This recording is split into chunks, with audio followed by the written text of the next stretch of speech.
It's the Metro on 1019 WDET FM, Detroit Public Radio. I'm Tia Graham. And I'm Robin Vincent. It's winter. It's cold out.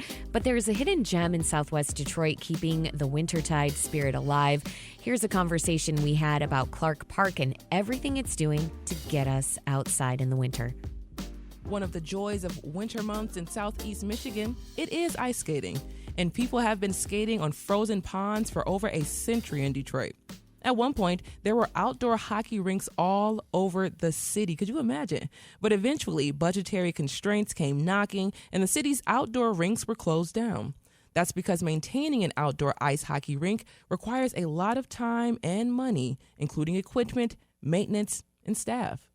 Yeah, and by 1992, there was only one outdoor rink left in the city, and that was the one at Clark Park in Southwest. A lot of people would have to come together to save the rink and keep it running. And one man, Anthony Benavides, was integral to saving the rink and making it part of the thriving neighborhood meeting place that Clark Park is. Anthony is the director of the Clark Park Coalition and is here with us now. Anthony, thank you for joining us on the Metro. Oh, thank you. So you grew up in the neighborhood and actually skated at Clark Park as a kid. Can you paint a picture of Clark Park back then? Yeah. So grew up in the neighborhood about 3 blocks away from the park. And at that time, I was a Detroit recreation rink rat, you want to call it. We used to go to all the rinks in the city. And Clark Park was the one closest to me, but we used to go to St. Hedwig. We used to go to Panton Parks. We used to go to Heilman, Farwell, Northwestern, O'Shea, State Fairgrounds. So there was rinks everywhere throughout the city. So I just mentioned, and Rouge Park. Let's not forget Rouge Park. Yeah. So, but it was a place to go. It was a place to go and a place to congregate, meet, and have friends and family. It was just a lot of things to do in the wintertime. And we just want to bring that back best we can at Clark Park. And actually, we want to replicate it throughout the city if we can do that. Okay, so tell me, being a rink rat, what can you paint more of a picture of skating culture in Detroit, what that looked like, what people were wearing? Was this the place that you were, like, as you were getting a little bit older, you would be checking out people maybe that you were interested in romantically, this was the place to maybe find someone to go on a date with as the years progressed? You got that correct. That was a place to meet and to see who was hanging out there and who was standing on the sidelines, and ask a girl to skate with you, hold her hand a little bit, get to know her. So one of the favorite meeting places was Palmer Park. When they had the canals right there, we'd go to Palmer Park, get on a bus from Cass Tech all the way down Woodward, and go down to Palmer Park and hang out. And there was another group of girls that you didn't know from Clark Park girls. So there was always new friends and girls and guys, that we had certain friends in certain parks. So that was good. It was a good, healthy socialization in the city here. So you really had a reason to look forward to the winter. But in 1992, Clark Park's ice rink was in trouble. When did the community effort to save the rink start, and what was your role in that? Yeah, in 1992, due to budget cuts, the city closed a number of recreation centers, and Clark Park was one of them. Luckily, Clark Park had already a group that was skating there, and we were upset. I was one of them, and we'd skate on the weekends. Of course, the city, it was budgetary cuts and decline, and people moving out from the city.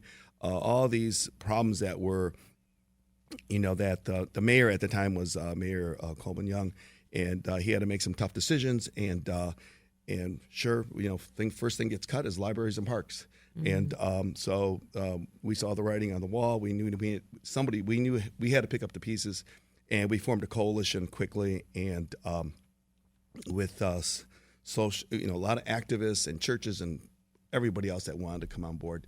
And we had a guy named Hank Aguirre.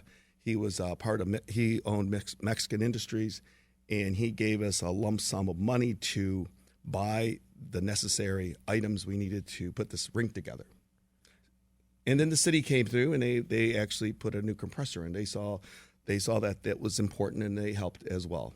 So you're describing a really broad community coalition. A lot of people understood the significance of this rink, what it means to the community. But in getting the buy-in of community leaders, was that difficult? Elected leaders, I should say. Yeah, luckily at that time, we had a neighborhood city hall right down the street from us. That's when the city of Detroit had neighborhood city halls on main streets within the city. And luckily, we had a lady named Maria Barella. She was our little mayor of Southwest Detroit, you can call. And she came on to advocate for us and push it through the city and city council. And they saw that there was a mechanical need in order to make ice, was a compressor, and they were able to rebuild it. So that was our first major block that we had to cross. So the rink has been replaced a couple of times, is that right? Yes, this rink has the new rink is I think 2005, and the life expectancy of a rink is about 30 years. So we're starting to think about the next phase of our rink. With global warming, it's upon us. We're having shorter and shorter seasons, so we need the best updated equipment that we can find. So we're looking for our Canadian neighbors out there over there in Canada. What do they do? They're facing the same problems, but they're years ahead of us as far as rinks concerned. Yeah, I was wondering about that, about climate change, the way that's affecting rinks. I think back to last year, and the rink at Campus Martius had a very short-lived existence, much to the chagrin of many, I think. So, yeah, could you talk a little bit more about that? About right now we're in this cold spell, and that is wonderful for an ice rink, at least, maybe not very wonderful for people like Tia Graham. No, my toes are cold right now.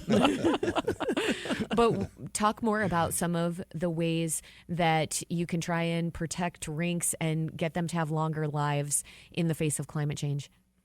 Yeah, one of the things we look at is the sun, the radiant rays from the sun.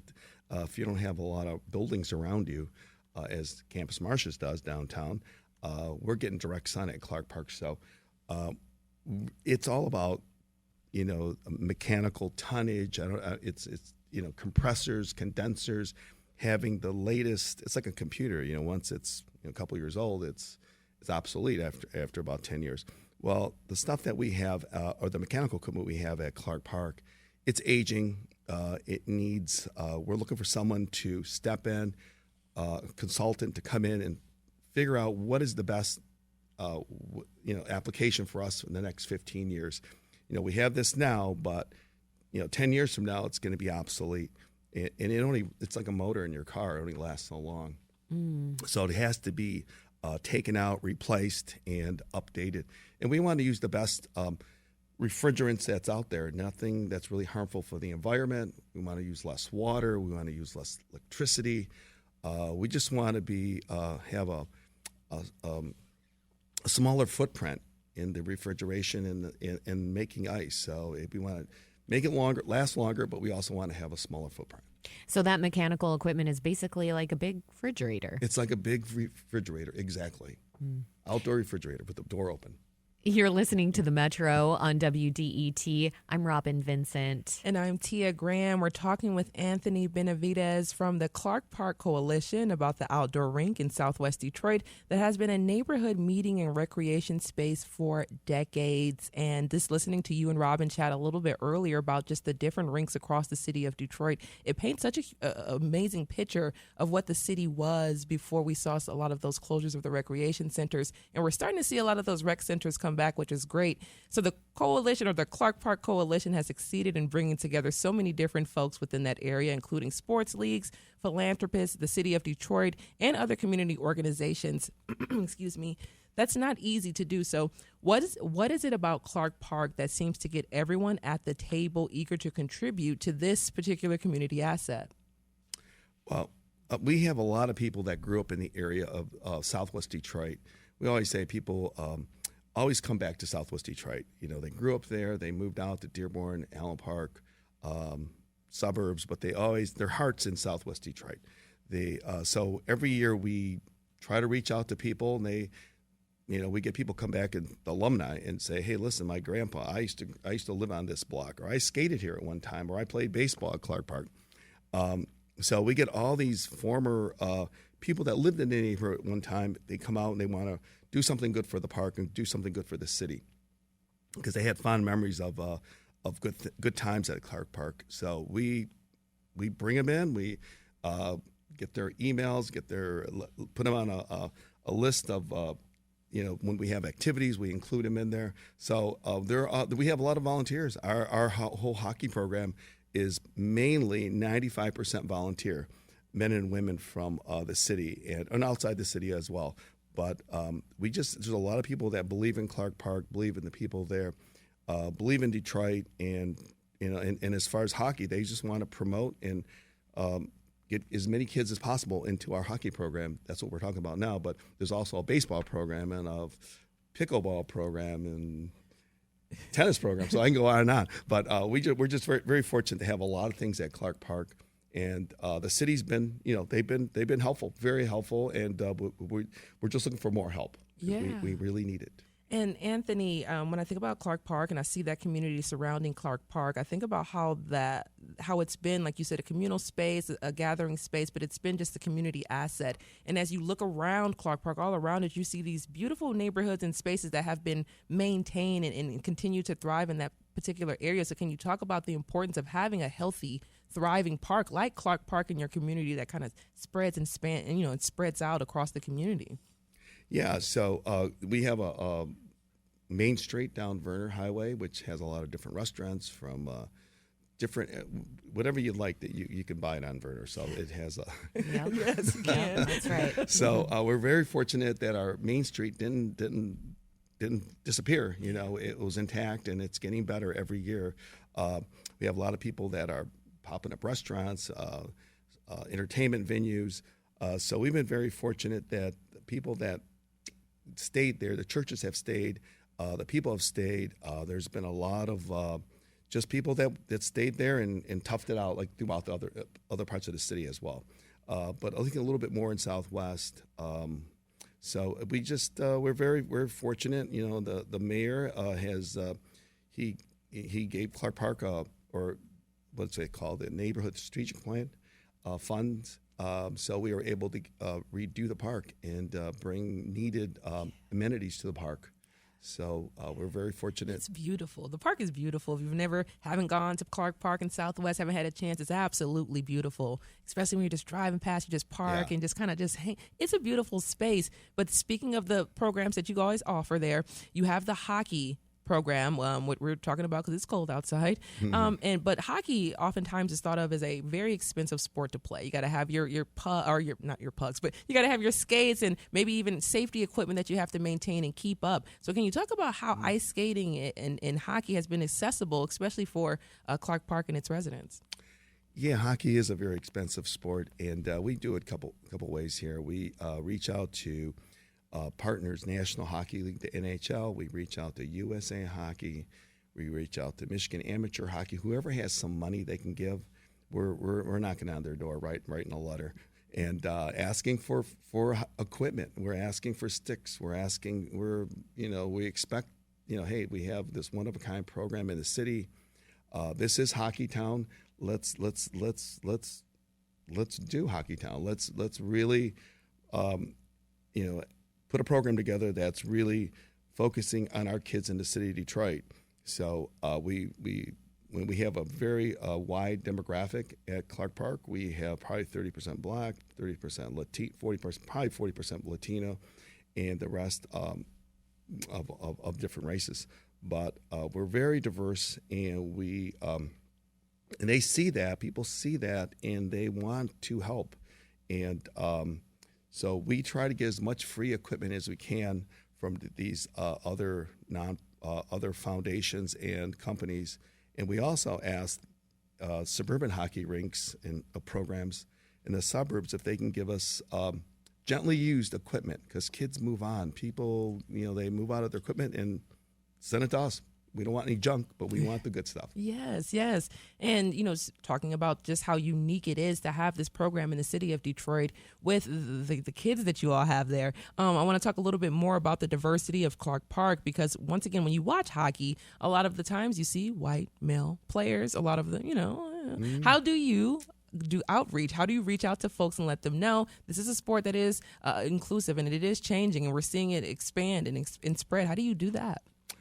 Well, we tried when people walk in the building, if they're people of color, we approach them and say, would your son, daughter like to be part of our program? This is what we do here at Clark Park.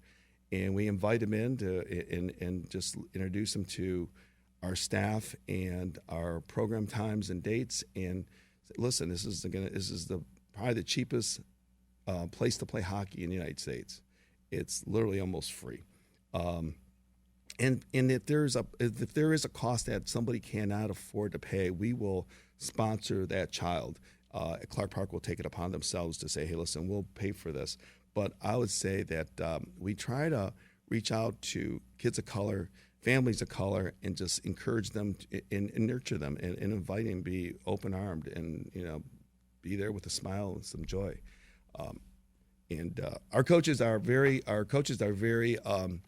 aware of that. We want more families there. It's a family. When you get the child, you get the mom and dad at the same time.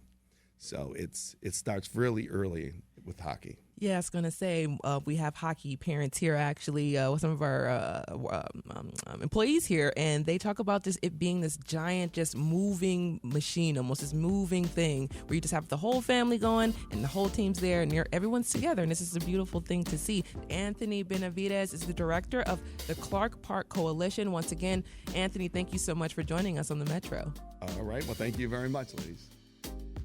Yeah, we need music. This is the Metro on 101.9 WDET FM. I'm Tia Graham. And I'm Robin Vincent from the WDET newsroom. The Republican-led Michigan House is expected to vote this week on a rules change targeting so-called sanctuary cities. The resolution requires any Michigan municipality that receives certain grant funding from the legislature to document that its policies and ordinances align with federal immigration law. It's aimed at cities that protect undocumented immigrants from federal officials. Michigan House Speaker Matt Hall introduced the resolution. He says he wants to send a message to cities like Kalamazoo, where officials were weighing whether to adopt a sanctuary policy for immigrants. In other news, the Philadelphia Eagles beat the Kansas City Chiefs in Super Bowl 59 last night. And if you're like me, I was rooting for the Eagles, and so I got I feel good. I feel good this morning. You made cookies. That's how good you felt. That's how good I felt. I made cookies and ate almost all of them. The final score was 40-22. It's the second championship for the Eagles. And of course, Kendrick Lamar performed the halftime show along SZA. And actor Samuel L. Jackson also narrated the performance as Uncle Sam. Coming up, at 11, the WNBA got a lot more attention last season. Many of the league's top players like Breanna Stewart and Asia Wilson put together historic performances. But much of the 2024 season was highlighted by the rookie phenom Caitlin Clark. Now, Detroit may get a WNBA team. All of this attention on the league has us wondering, do you watch women's sports? Give us a call, 313-577-1019. This is WDET-FM, Detroit Public Radio, your connection to news, music, and conversation. And this is the Metro. Stay with us.